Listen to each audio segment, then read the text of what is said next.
현재 비트코인은 다이아고날 형식의 패턴을 만들고 있기 때문에 하나둘 하락을 이야기하기 시작했습니다. 그 이유는 일반적으로 다이아고날 패턴은 고점에서 나오는 경우가 많았기 때문이죠. 하지만 저는 시장을 지금 조금 다르게 보고 있습니다. 저는 이 추세의 상단 라인을 강하게 돌파할 것이다 라고 판단하고 있습니다. 네, 여러분 반갑습니다. 비트갱스터입니다. 오늘도 우선 현재 제가 보는 시장 관점부터 먼저 브리핑 드리고 관점에 대한 진입 포지션 계획을 이어서 설명드리도록 하겠습니다. 간단하게 말해서 저는 비트코인의 상승을 바라보고 있습니다. 비트코인은 3월 14일 73,777달러를 찍고 약 7개월이 넘게 횡보를 했던 구간을 일봉에서 돌파하는 움직임과 양봉까지 마감하는 움직임이 나왔기 때문에 저는 적어도 3월 14일에 나왔던 73,777달러를 돌파하는 상승분이 나올 것이다 라고 판단을 하고 있습니다. 오늘 영상에서는 왜 상승을 보고 있는 건지, 현재 나오는 하락에 대한 지표는 어떻게 해석하고 있는 건지 요점만 간단하게 영상 다뤄보도록 하겠습니다. 영상 시작 전에 구독, 좋아요, 알람 설정까지 한 번씩만 부탁드리겠습니다. 감사합니다. 우선 현재 차트를 과거 2022년도의 차트랑 비교하면서 왜 현재는 과거처럼 하락이 아닌 상승을 바라보고 있는 건지부터 말씀드리면, 저는 현재의 분위기랑 과거의 분위기는 많이 다르다고 생각을 가지고 있습니다. 과거 2022년도 7월 달에 다이아고날 패턴을 만들고 첫 번째 급락이 나왔었고, 그리고 횡보하면서 물량을 쌓고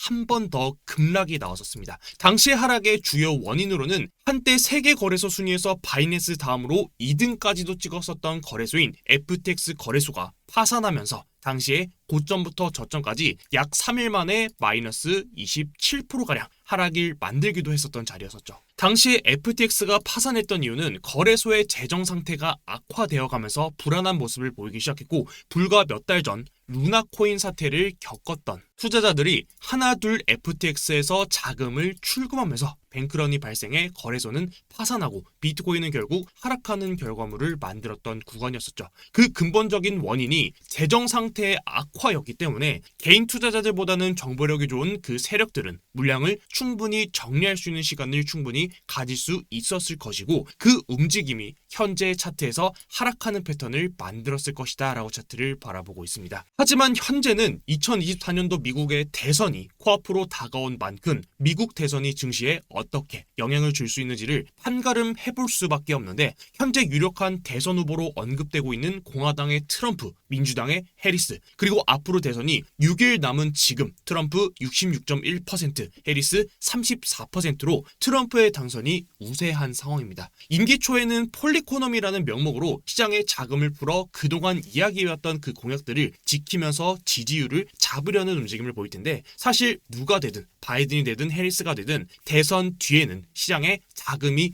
들어오는 움직임이 나오겠지만, 더욱이 더 트럼프가 당선이 된다고 한다면 과거부터 트럼프는 이미 미국이 비트코인의 초강대국이 될 것이다 라는 이야기를 해왔었고, 가장 최근 2024년도 9월 20일 트럼프는 치즈버거의 날에 뉴욕시에서 지지자들과 치즈버거와 맥주를 사기 위해서 비트코인을 실제로 사용하는 모습까지도 보여주기도 했었죠. 사실 미국의 대통령이 될 인물의 행동 하나하나가 투자자들에게 큰 의미를 부여할 수 있는 요소들을 만들게 되고, 그에 대한 힌트를 한 가지 더 말씀드리면, 트럼프를 지지하고 있는 일론 머스크는 트럼프를 지지하고 있는 사람들 중에 한 명을 추첨해서 내가 14억 원을 주겠다라는 이야기를 하기도 했었죠. 현재 업비트에서 일론 머스크 코인이라고도 알려진 도지코인만 보더라도 저점 대비 플러스 90%까지 상승 진행 중, 거의 2배 가까이 오른 건데, 도지코인의 시가총액은 32조 원입니다. 32조 원짜리를 100% 상승시켰다는 건 그만큼 시장에 자금이 크게 들어왔다는 말로 해석해야 한다고 보고 있습니다. 이 사실들만 보더라도 당장 상승이 안 나올 수도 있습니다. 혹은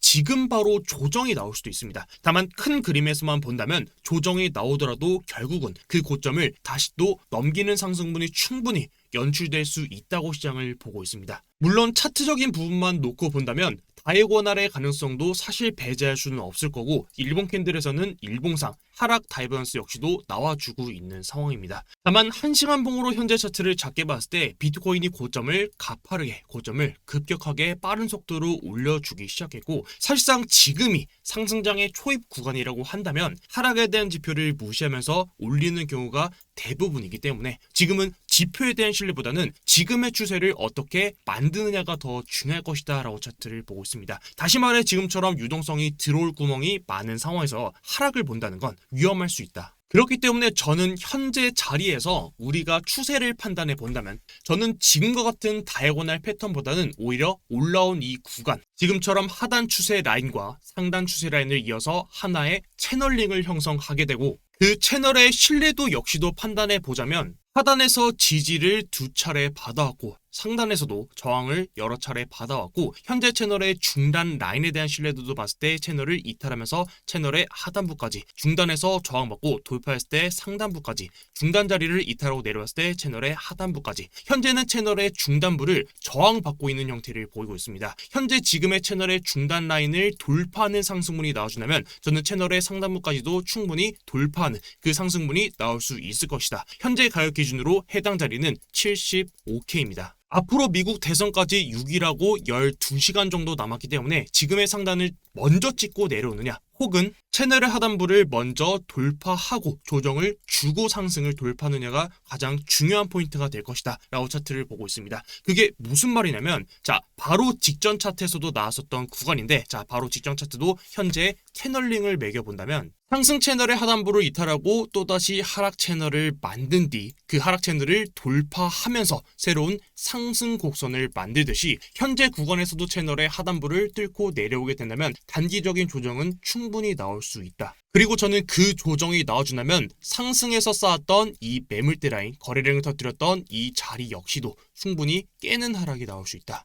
이 자리가 65K입니다. 바로 직전에 나왔던 이 매물대를 깨는 하락이 나왔듯이. 오늘 영상 내용을 요약하면 현재 보시는 이런 다이아고날 패턴에서 상단부를 맞고 하락하는 패턴보다는 저는 오히려 상단부를 돌파하는 상승분이 충분히 나올 수 있을 것이다 라고 차트를 바라보고 있습니다. 그 이유는 과거랑 현재랑의 분위기는 많이 다르기 때문이다. 그리고 일본 캔들에서도 장대 양봉이 나와주었기 때문에 지금은 추세적으로 상승의 힘이 강하다. 저는 오히려 다이아고날보다는 현재 보시는 채널링의 형태로 차트를 바라보고 있다. 저는 채널의 하단부보다는 채널의 상단부를 먼저 돌파하는 상승분이 충분히 나올 수 있을 것이다 라고 차트를 바라보고 있고 해당 자리는 가격으로 75K입니다. 혹여나 상단부를 먼저 도달하지 못하고 지금의 채널의 중단부에서 저항받고 시간을 끌면서 고점의 영역, 자 고점처럼 이렇게 고점을 완만하게 만들면서 하락을 만든다면 채널의 하단부를 깨고 내려왔을 때는 그 조정은 직전에 매물대를 쌓았던 구간까지도 충분히 이탈하는 하락이 나올 수 있다. 이전에 나왔던 이런 패턴처럼 이 매물대를 이탈하는 하락, 그 가격은 65K입니다. 결국 조정이 나오더라도 3월 14일부터 약 7개월이 넘게 횡보했던 그 구간 추세 라인을 이제서야 막 돌파하는 움직임이 나와주었기 때문에 저는 최소 직전의 고점 자리는 충분히 넘기는 상승으로 이어질 수 있을 것이다.